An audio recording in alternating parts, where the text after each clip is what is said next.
But this variation that they see in hell, whether it's total darkness or whether it's the fire, it's a place that they never want to visit again. This brings us to the case of Dr. Rodenaya, George Rodenaya, a young Russian fellow, very intelligent, became a PhD and MD, but before that had trouble with the KGB and couldn't get out of Russia.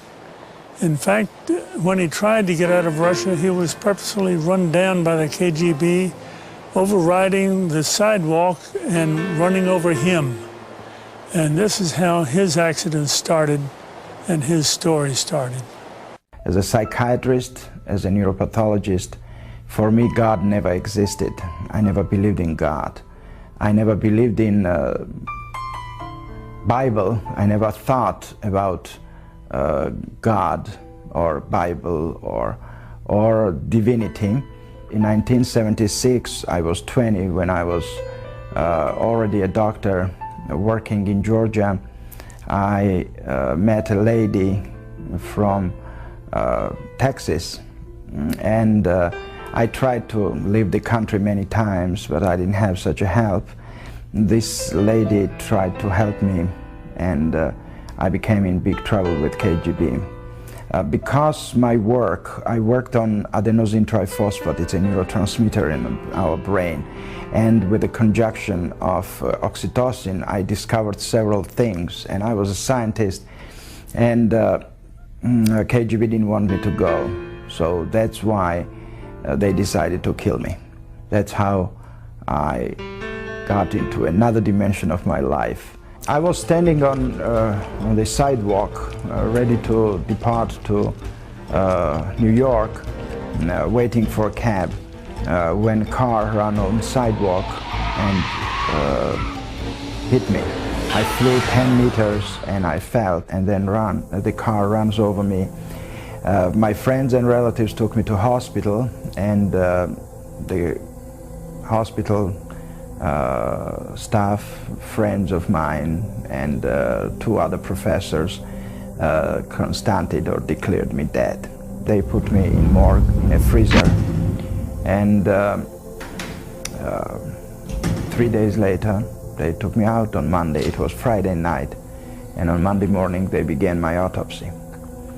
And these 3 days being out of my body, seeing everything what was happening around, seeing myself, my body, seeing my birth, my parents, my wife, my child, my friends. I saw their thoughts, I saw what they were thinking, how their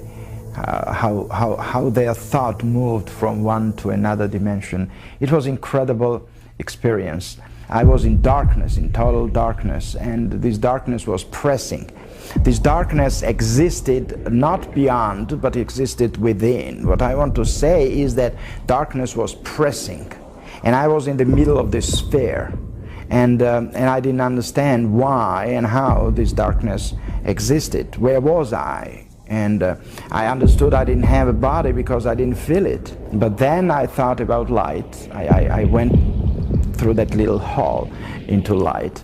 But light was more powerful, more burning. I mean, you cannot compare it to anything. No word can explain it. And this light was so burning and going through flesh. But I didn't have a body. That was the most interesting part. And I was scared of that light. I thought, where is that hall to darkness, go to shade, to save myself from this light? What is that light? I don't know. I mean, it can be called light of God. It can be called light of life. But light is light and darkness is darkness. And then, as a psychiatrist and scientist, I didn't think about that. The only thing was that I was in light. We were not raised in Galway. You know, Soviet Union, we didn't go to church. We didn't have... There were people who went, but they were some kind of limited people. We thought. I mean, we thought they didn't know better, that there is no God. But during that 3 days being in morgue, in a freezer, changed all my life. to begin the autopsy, they began to cut my chest. That was the first incision. Then I opened eyes. So when I opened eyes and he saw the pupils were convulsing, becoming smaller, to say simply, he saw that it was reacting on light. It means it's life, and they put me back into hospital and began resuscitation. My lungs were collapsed for many time. I mean, long time. I was on respirator for 90 days. I mean, it's not that it happened fast, but the life came back. And what they discovered was that life was there during the autopsy, but it wasn't that all organs worked. I mean, it was hard work for 9 months being under the recovery.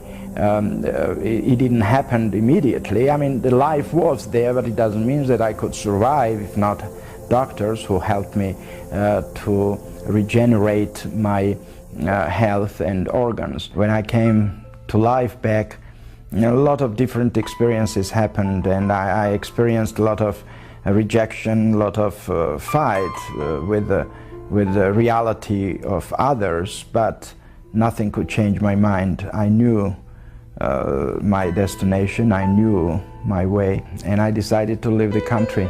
And again, this lady from Longview, Texas, helped me to move to United States, and we came to Texas, and we continue to live in Texas still.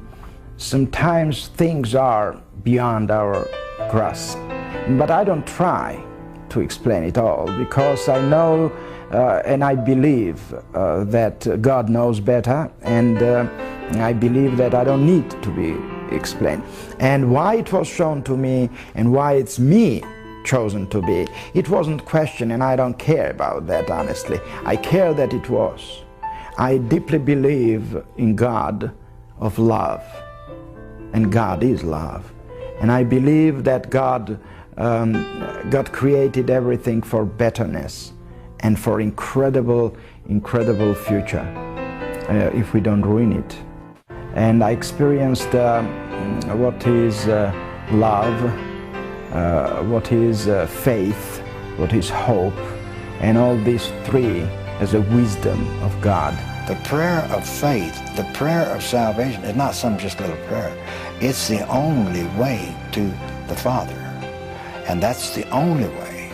Now, all of these people that in the New Age movement that believe that everybody's going to heaven, that you can worship anything, you worship a flea, you can squeeze a tree, you can worship a crystal, you can worship a star. I got news for them. They're not going unless they accept Jesus Christ as their Lord and Savior, because the Word says the only way to the Father is through the Son.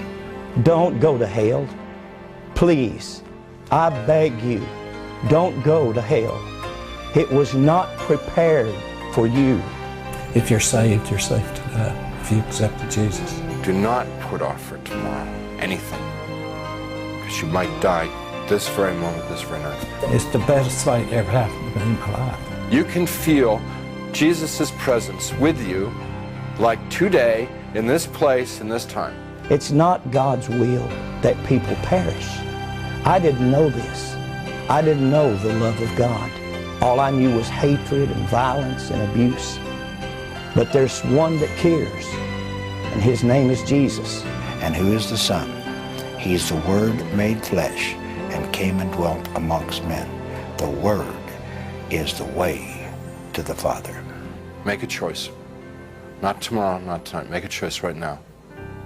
Are you going to give your heart over to Jesus, or are you not? If you want to have life hereafter, you better accept Jesus.